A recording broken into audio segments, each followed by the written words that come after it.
Bismillah, alhamdulillah, wassalatu wassalamu ala rasulillah wa ala alihi wa sahbihi wa man walah. Assalamu alaikum wa rahmatullahi wa barakatuh. Nous sommes le 25 Ramadan et donc nous allons, comme d'habitude, citer certains événements historiques qui se sont produits donc ce 25 Ramadan. Nous allons citer particulièrement 4 événements.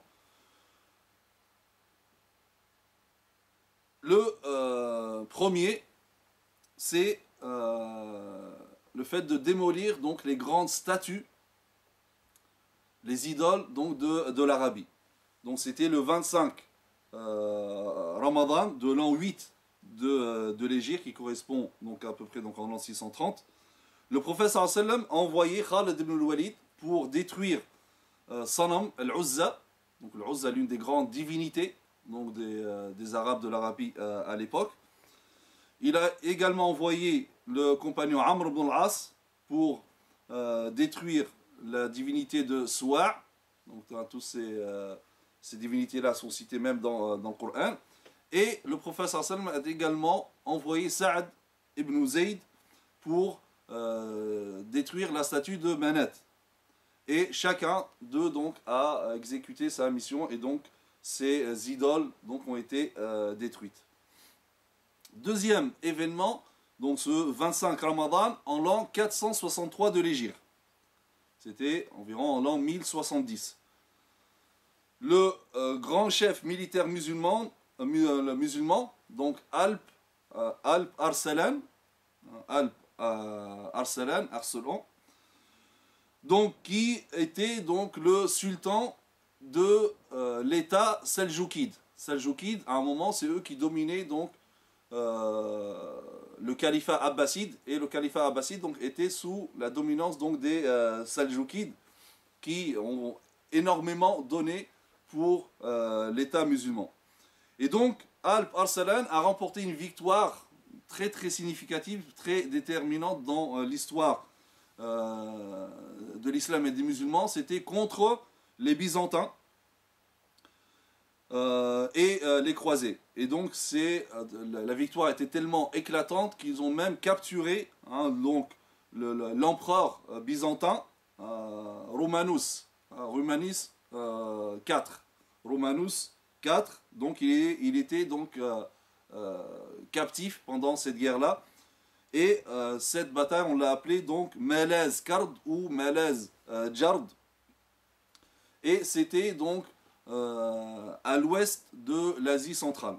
Donc une victoire de Alp Arsalan, donc le sultan seljoukide, donc contre les Byzantins. Troisième événement, donc c'est le 25 Ramadan de l'an 544 de l'Hégire. Donc environ 1150. Ce jour a connu la naissance d'un très très grand savant qui a marqué l'histoire musulmane par sa science et par ses œuvres. C'est Fakhreddin al-Razi. Donc Fakhreddin al-Razi, donc qui était un jurisconsulte, un spécialiste des fondements, mais aussi un exégète de le Coran, et il a écrit une centaine de livres. Parmi les livres les plus connus, son tafsir Mafatih al-Ghaib. Donc c'est l'un des exégètes référents dans le monde musulman.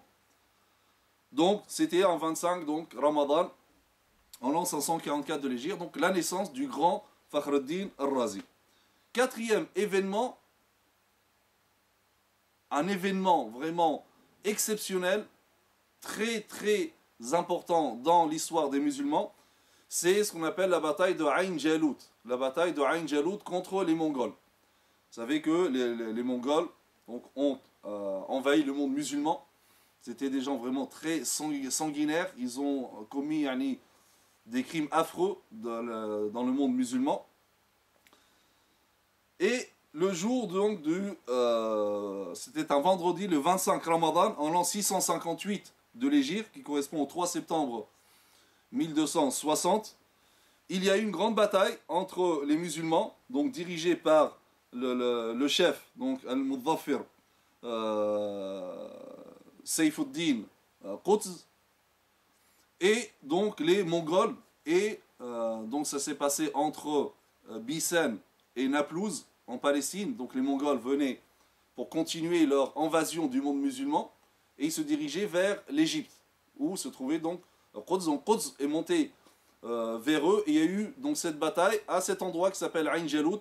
C'est pour ça qu'on l'appelle donc la bataille de Ain Jalut, et Quds a pu mettre fin à cette domination mongole et anéantir l'armée des Mongols.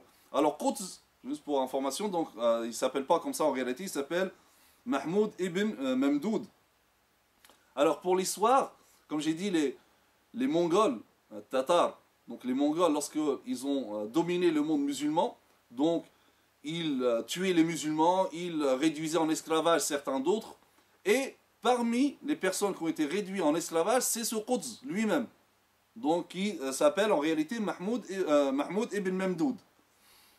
Donc il se retrouve, et d'ailleurs le terme Quds, c'est les Mongols qui lui ont donné, c'est eux qui l'ont surnommé Quds, désolé, parce que Quds c'était dans la langue des Mongols, ça veut dire un chien méchant. Ce qui démontre la force, même depuis son jeune âge, la force de ce Mahmoud ibn Memdoud. Alors, Quds, il se retrouve donc esclave, il va être vendu à Damas, et ensuite, donc c'est un homme donc, qui fait partie des Ayyoubides, donc qui va l'acheter, et donc il va se retrouver en Égypte. Et il va passer de main en main, en le vendant comme esclave, jusqu'à arriver chez le roi, donc qu'on appelait Al-Malik Al-Mu'izz, donc le roi Al-Mu'izz, et tellement donc c'est quelqu'un de fort, etc., il va même lui confier donc le commandement de l'armée. Effectivement, donc Quds devient le commandant de l'armée du roi Al-Mu'izz. Après Al-Mu'izz, il y a eu son fils qui s'appelle Nourdin Ali. Le problème, c'est que c'était un enfant. Tout le monde savait que le réel pouvoir était dans la main de Quds, Mahmoud ibn Memdoud, donc ce qu'on appelle Mudaffir Saif ad-Din Quds. Donc c'est lui qui avait le pouvoir, tout le monde le savait. Le problème, c'est que l'État était sous le coup, le monde musulman d'ailleurs était sous le coup d'agressions étrangères, les croisés, etc. Donc Quds se disait que le fait que l'État, ici, à sa tête, il y a un enfant, ça discrédite l'État vis-à-vis de l'ennemi. Donc, qu'est-ce qu'il va faire? Donc, il va renverser ce jeune, et c'est lui qui va prendre réellement donc le pouvoir. Et donc, ce Quds qui était, regardez, réduit à l'esclavage, regardez comment Allah Azza wa Jalla a fait les choses. Yani, ces Mongols qui l'ont réduit à l'état de l'esclavage, qui l'ont vendu, etc., c'est lui, plus tard, donc il va les vaincre et mettre fin à leur domination et anéantir cette armée donc des Mongols. Donc c'était à Ain Jalut, et donc c'était un 25 Ramadan en l'an 658 de l'Hégire. وسبحانك اللهم وبحمدك نشهد ان لا اله الا انت نستغفرك ونتوب اليك وصلي اللهم على سيدنا محمد وعلى اله وصحبه وسلم تسليما والسلام عليكم ورحمه الله وبركاته. يلا يكفي.